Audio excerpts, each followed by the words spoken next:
चलिए सीधे आपको लखनऊ लिए चलते हैं। मुख्यमंत्री भूपेश बघेल इस वक्त प्रेस कॉन्फ्रेंस कर रहे हैं। क्या कुछ कह रहे हैं, सुनते हैं। मुझे सुनाई दे रहा है। बिल्कुल ठीक है, आपकी आवाज बिल्कुल दुरुस्त है प्रशांत जी जी सर, एकदम क्लियर। हैंडकेप करना है क्या सर कैमरे को? कर देंगे तो फ्रेम अच्छा हो जाएगा ना।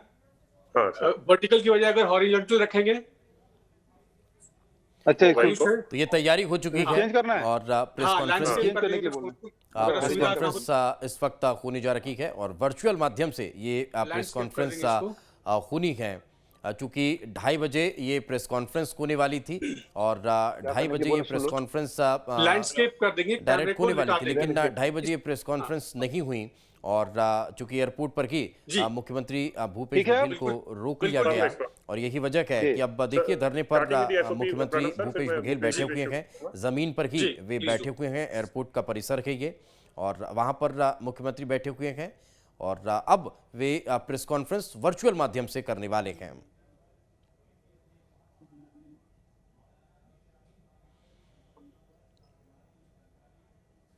तो लखनपुर मामले के बाद मुख्यमंत्री भूपेश बघेल वहां पहुंचने वाले थे, लेकिन उन्हें अनुमति नहीं मिली। आज वे एयरपोर्ट पर पहुंचे। उन्होंने कहा भी कि लखीमपुर उन्हें नहीं जाना है। वे प्रदेश कांग्रेस दफ्तर पहुंचेंगे, वहां पर उनका मीडिया से मिलने का कार्यक्रम है, उनकी कुछ बैठकें हैं, नेताओं और कार्यकर्ताओं से उनके मिलने का कार्यक्रम है। उन्हें वहां जाने दिया जाए, लेकिन उन्हें वहां जाने के लिए भी अनुमति नहीं दी गई। यहां तक कि एयरपोर्ट से बाहर भी उन्हें नहीं निकलने दिया गया। उन्हें रिसीव करने के लिए पीएल पुनिया पहुंचे भी थे, प्रदेश के कुछ और नेता वहां पर पहुंचे थे, लेकिन उनसे भी मुलाकात करने नहीं दी गई। यही वजह है कि नाराज होकर मुख्यमंत्री भूपेश बघेल अभी एयरपोर्ट परिसर में ही धरने पर बैठे हुए हैं। जमीन पर वे इस वक्त बैठे हुए हैं और वहीं पर धरना देने के साथ साथ वे प्रेस कॉन्फ्रेंस कर रहे हैं।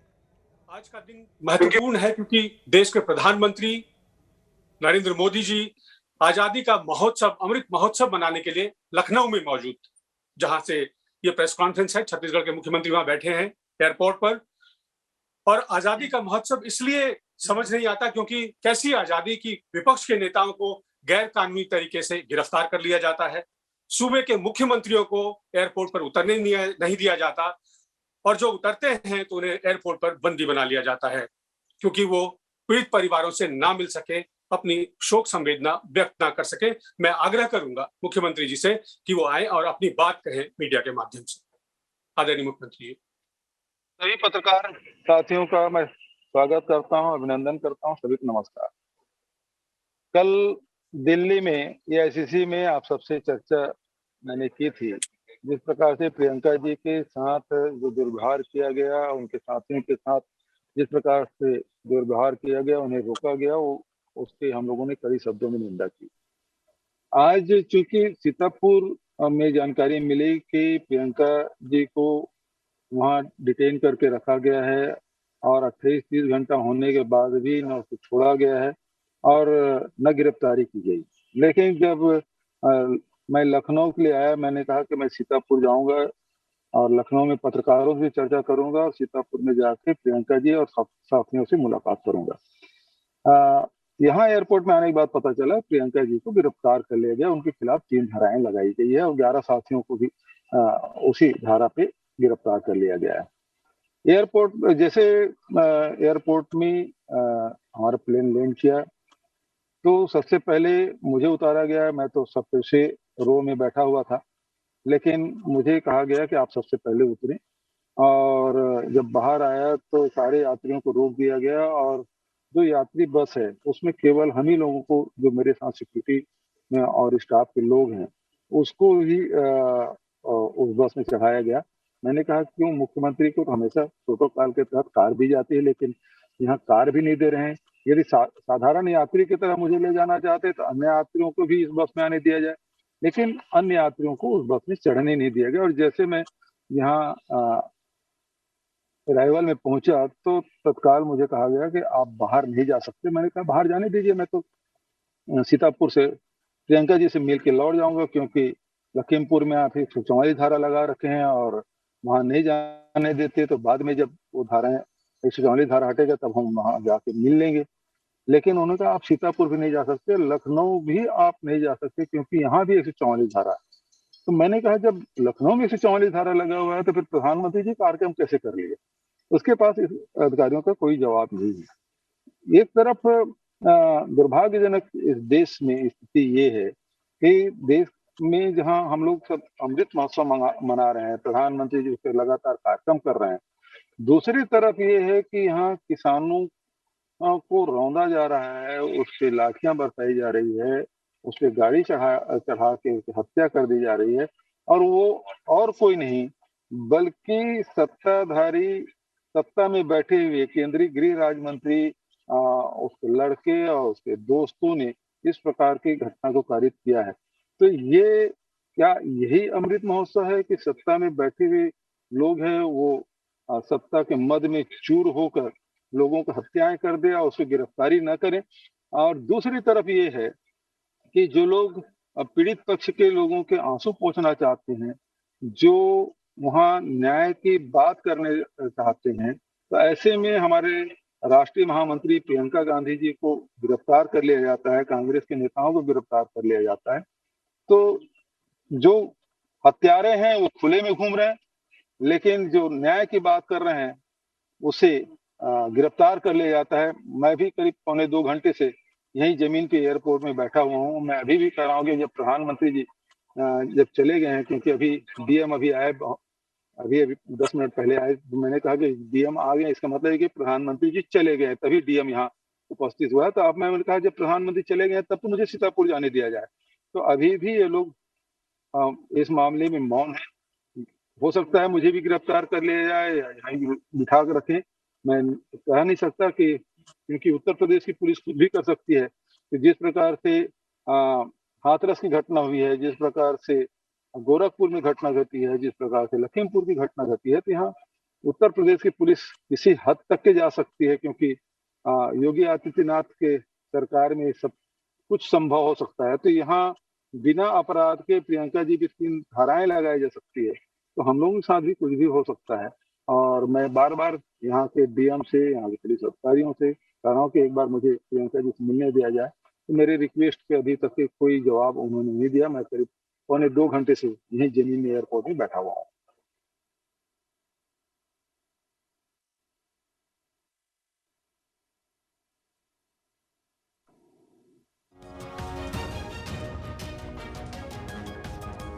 Thank you sir. जी। हम सवाल लेते हैं। जी।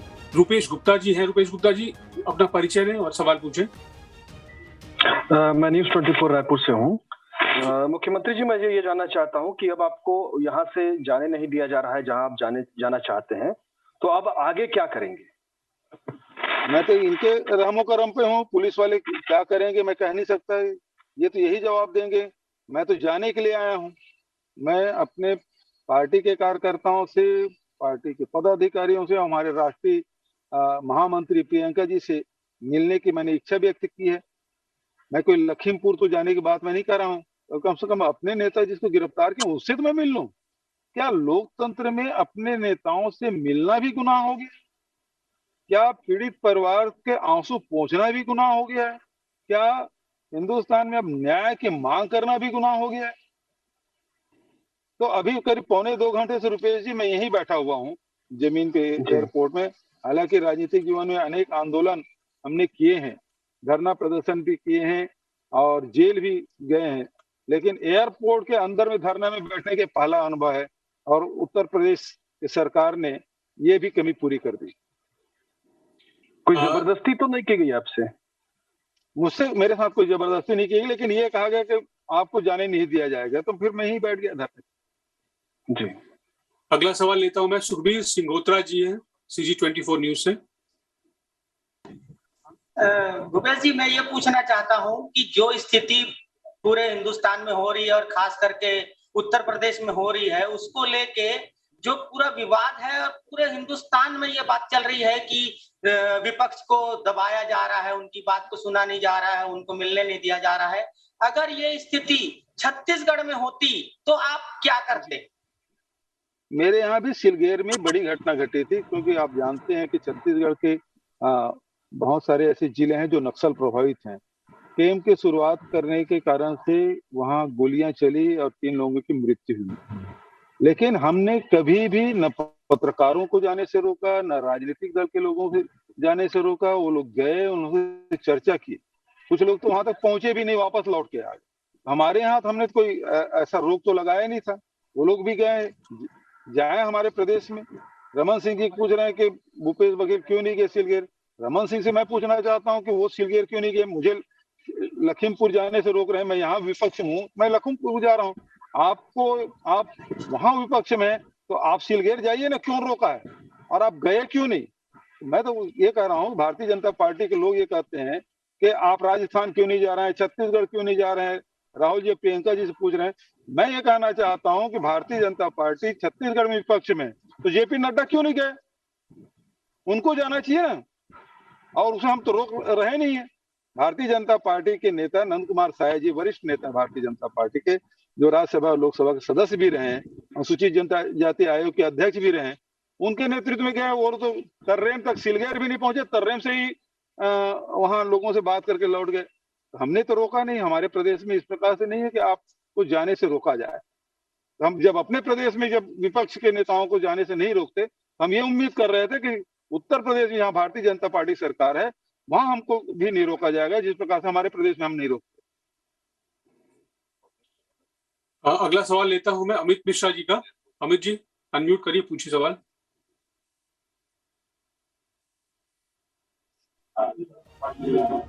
जी भूपेश जी नमस्कार।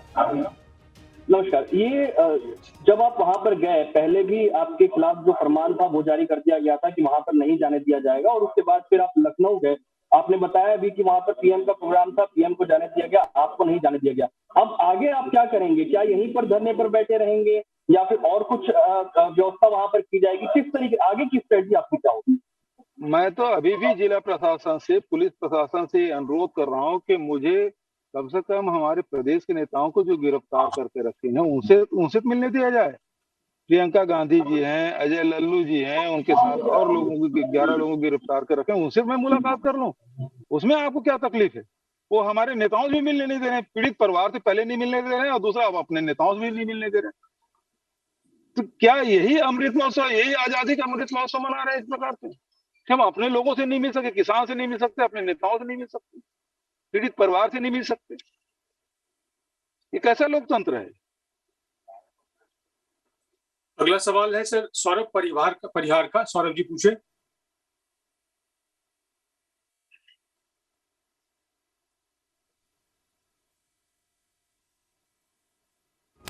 अनम्यूट कर लीजिए सौरभ जी। एक मिनट। जी सर, मेरी आवाज आ रही है? आ रही है जी सौरभ जी, आ रही आवाज। जी सर, मेरा सवाल था कि जिस तरीके से आपने छत्तीसगढ़ में किसानों के लिए कामकाज किया है, अब आपको यूपी का चीफ ऑब्जर्वर बनाया गया है, क्या योगी आदित्यनाथ को डर लग रहा है क्या कि आप पहुंच गए हैं तो अब किसानों का जो मुद्दा है वहां पर छाया रहेगा और इसका फायदा जो है कांग्रेस को मिलेगा और नुकसान उनको होगा? क्या इसलिए पूरी रणनीति बनाई जा रही इस तरीके की? हालांकि मैं योगी आदित्यनाथ को डरपोक नहीं समझता था, लेकिन जिस प्रकार से अभी विपक्ष के नेताओं को रोक रहे हैं, गिरफ्तार कर रहे हैं, इससे तो लग रहा है कि वो हार के भय से ही इस प्रकार के गिरफ्तारियां कर रहे हैं, नेताओं को जाने से रोक रहे हैं, और घटना को दबाना भी चाहते हैं, छुपाना भी चाहते हैं, और किसी को बचाना भी चाहते हैं। इससे स्पष्ट हो गया कि वो अभी से हार के भय से आतंकित हो गए हैं। अगला सवाल लेता हूं मैं सर प्रशांत है द प्रिंट से। प्रशांत अनम्यूट करिए। आवाज आ रही है आपको? जी प्रशांत जी, आ रही है। भूपेश जी, मेरा एक सवाल ये है, क्योंकि आज आप लखनऊ में हैं, आज प्रधानमंत्री मोदी जी भी लखनऊ में थे, उन्होंने करीब 36 मिनट की अपनी स्पीच के दौरान, क्योंकि अभी संडे का ये इंसिडेंट है और ट्यूसडे को वो लखनऊ में 36 मिनट की स्पीच के दौरान एक बार भी पूरी घटना का जिक्र नहीं किया। इस पर मैं आपका रिएक्शन चाह रहा हूँ, क्योंकि वो ना ही योगी आदित्यनाथ जो सीएम है उन्होंने कोई इस पर अपना कोई जिक्र किया उस घटना का। और ये क्योंकि ये जो इवेंट है वो 48 घंटे के बाद ही, मतलब विद इन 48 आवर्स ये हो रहा है। ऐसे में उम्मीद की जाती है कि कोई बड़ा नेता आएगा और तो इस पर तो जरूर संवेदना व्यक्त करेगा। आपका मैं इस पर रिएक्शन चाहता हूँ। दो बातें हैं इसमें। पहली बात यह है कि भारतीय जनता पार्टी अंग्रेजों के समर्थक रहे हैं, ये वैचारिक रूप से उनको फॉलो करते हैं। और अंग्रेज हमेशा हिंदुस्तान में किसानों को दबा के रखे हैं, जिसमें गांधी जी, पटेल जी और नेहरू जी ने आंदोलन किए, ये इतिहास में दर्ज है।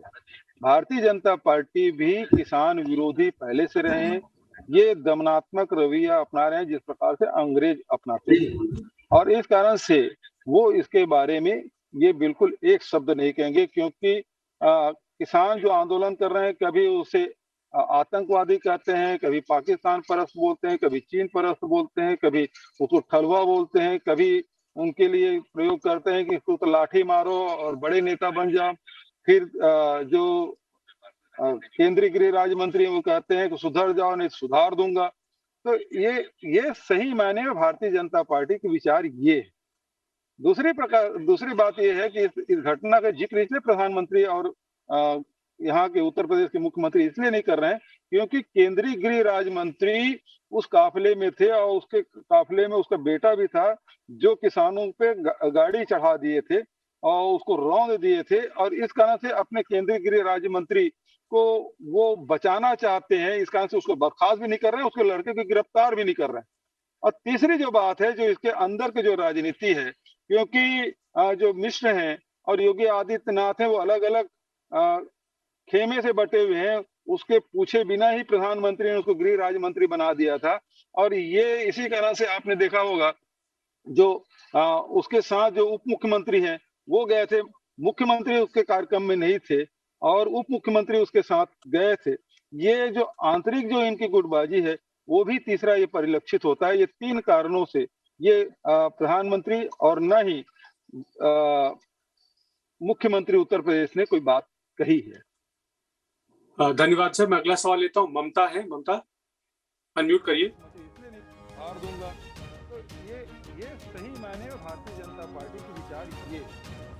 दूसरी बात ये है सर, नमस्कार, ममता न्यूज़ 18 से रायपुर से। सर मेरा सवाल ये है कि 2 वीडियो आए हैं, इसको लेकर क्या प्रतिक्रिया है? और दूसरी तरफ बीजेपी का ऐसा कहना है कि चूंकि यूपी चुनाव के प्रमुख पर्यवेक्षक आप बनाए गए हैं, इसलिए वहां पर सिर्फ और सिर्फ ये पॉलिटिक्स की जा रही है आपकी तरफ से।